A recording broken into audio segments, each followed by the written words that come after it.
Olá pessoal, tranquilo? Hoje nós vamos tratar de 3 temas: inquérito policial, procedimentos e provas no processo penal.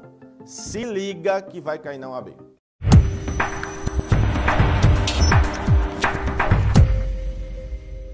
Bom, pessoas, vamos lá? Vamos tratar desses 3 temas numa questão aí que veio na última prova da OAB, ok? Vamos para a tela.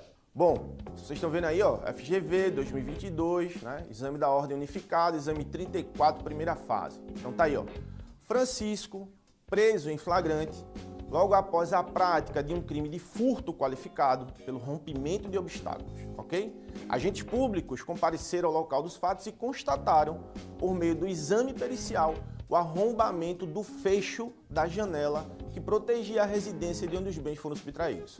No interior da delegacia, em conversa informal com a autoridade policial, Francisco confessou a prática delitiva, fato que foi registrado em gravação de áudio no aparelho celular pessoal do delegado.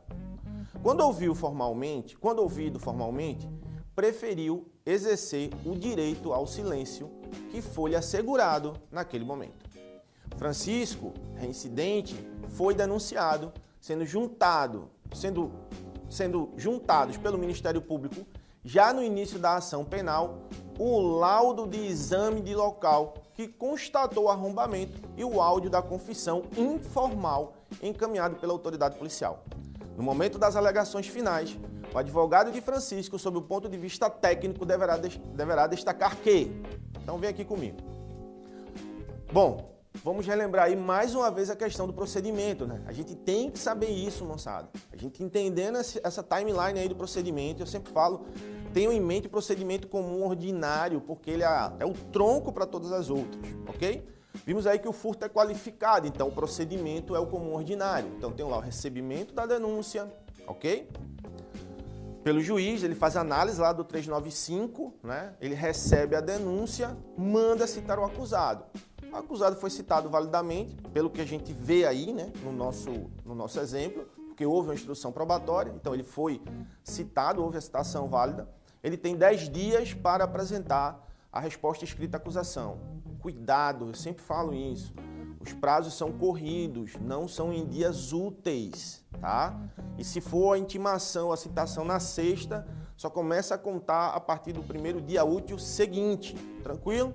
Beleza. Foi apresentada a resposta à acusação, o juiz vai analisar conforme o 397 se é caso de absolvição sumária. Não sendo daqueles casos, moçada, audiência de instrução e julgamento, ok? E aí, sempre que possível, a vítima será ouvida primeiro, testemunhas de acusação, testemunhas de defesa, né? Se for o caso, vai ser ouvido peritos, pode acontecer acariações, reconhecimento de pessoas e coisas, e aí temos o interrogatório do acusado. Havendo diligências ou não havendo diligências, o próximo passo são as alegações finais, que é o momento processual que a gente se encontra aqui no nosso exemplo, ok? Bom, estamos dentro das alegações finais. Outro ponto, já nos situamos aí, alegações finais. Outro ponto importante sobre provas, confissão. Vejam, não existe conversa informal com a autoridade policial. Antes dele ser gravado ou ser ouvido, tem que ser informado as garantias constitucionais dele, principalmente o direito ao silêncio. Não existe conversa informal com a autoridade policial. Não existe, ok? Esse é o segundo ponto. E aí, essa confissão, para que ele fosse, se ele falasse de forma espontânea, voluntária, né? Aí isso poderia ser valorado. Mas aqui houve uma conversa informal, gravada no celular da autoridade policial, ok? Então temos aí esta situação da prova, ok? Bom, a letra A diz o seguinte: a condenação não poderá ser baseada exclusivamente no laudo de exame de local, considerando que não foi produzido sobre o crivo do contraditório e o áudio acostado, apesar de não poder ser considerado prova ilícita, se valorado na sentença, deverá justificar o reconhecimento da atenuante da pena da confissão. Volta aqui comigo. Olha só, bastante importante. A perícia vai ao local, ainda estamos na fase da investigação. Isso, certo? Em tese, conforme o Código de Processo Penal, nós temos ali elementos de informação. Realmente não cabe contraditório e ampla defesa na fase investigatória ou na fase pré-processual. nós só vamos ter, em algumas situações, aquilo que é considerado como provas, e aí relembre, provas antecipadas, não repetíveis ou cautelares. Bom, a letra A diz o seguinte: a condenação não poderá ser baseada exclusivamente no laudo de exame de local, considerando que não foi produzido sobre o crivo do contraditório, e o áudio acostado, apesar de não poder ser considerado prova ilícita, se valorado na sentença, deverá justificar o reconhecimento da atenuante da pena da confissão. Volta aqui comigo. Olha só, bastante importante. A perícia vai ao local, ainda estamos na fase da investigação. Isso, certo?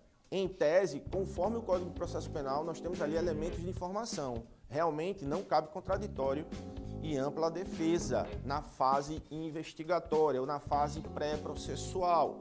Nós só vamos ter, em algumas situações, aquilo que é considerado como provas, e aí relembre, provas antecipadas, não repetíveis ou cautelares. Eu só vou me defender dele depois, o contraditório só vai acontecer em juízo, tá certo? Neste caso, o laudo pericial, que é feito ali pela criminalística no local do fato, vai ser produzido ali o laudo pericial e vai servir de base para o convencimento do magistrado na fase judicial, ok? Então, realmente não cabe contraditório. Voltamos à tela. A letra A, ela está errada porque ele diz o seguinte, ó: a condenação não poderá se basear exclusivamente no laudo de exame de local, considerando que não foi produzido sobre o crivo do contraditório. Até aí tudo bem. E o áudio acostado, apesar de não poder ser considerado prova ilícita, gente, eu nem leio o resto. Ela é ilícita porque, sim, ela foi feita aí de forma errada, foi feita de forma informal, né? Ela foi produzida informalmente, não foi informada aquela pessoa a questão do direito ao silêncio. Letra B. Tanto o áudio com a confissão informal quanto o laudo de exame de local são provas lícitas. Ó, confissão informal lícita. Cai por terra, né? Confissão informal ilícita. Então, vamos lá. Podendo, inclusive, o magistrado fundamentar eventual condenação com base exclusivamente no exame pericial produzido antes da instrução probatória. Sabemos que não, tá? Exclusivamente em elementos de informação o juiz não pode condenar. Letra C. A confissão informal foi obtida de maneira ilícita. Opa, maneira ilícita, correto. Devendo ser o áudio desentranhado. Quem nunca ouviu falar nessa desgraça aí, desentranhado, é retirado do processo, tá certo? Então vai ser desentranhada do processo, mas poderá o laudo pericial ser considerado como em eventual sentença, apesar de produzido antes de ser instaurado o contraditório. Beleza. Letra D. Tanto o áudio com a confissão informal quanto o laudo de exame de local são provas ilícitas. Não, moçada. O laudo de exame local ela é uma prova lícita, tá? A confissão informal que é ilícita. Ele fala sendo desentranhada do processo. Então, a correta é a letra C. Tranquilo? Então, vem comigo. Olha só, esses temas são demasiadamente importantes. Processo penal gira em torno de provas. Então, nós temos que ter em mente aí o que está lá no CPP, principalmente aquele rol que está ali dos meios de prova, ok? Bom, agora eu vou trazer a fundamentação legal e constitucional do que a gente viu nessa questão, ok? Vamos para a tela? Bom, se vocês observarem aí, ó, fundamentação constitucional, artigo 5º, inciso 56, são inadmissíveis no processo as provas obtidas por meios ilícitos. E como nós vimos aí, a confissão informal é uma prova ilícita. Vamos ver agora também a fundamentação legal, tudo no Código de Processo Penal, moçada. Vejam aí, ó, artigo 157, são inadmissíveis, devendo ser desentranhadas do processo, as provas ilícitas, assim entendidas, as obtidas em violação às normas constitucionais ou legais. Artigo 158, quando a infração deixar vestígios, será indispensável o exame de corpo de delito, seja direto ou indireto, não podendo supri-la a confissão do acusado. Ó, confissão do acusado não supre exame de corpo de delito, ok? E o que é que supre? Vamos lá para o próximo artigo aí, ó, 167. Não sendo possível o exame de corpo de delito, por haverem desaparecidos os vestígios, a prova testemunhal poderá suprir a falta, ok? Então vem comigo. Então vimos três temas importantes. Provas, tá certo? A questão principalmente em relação à confissão, importante, tá?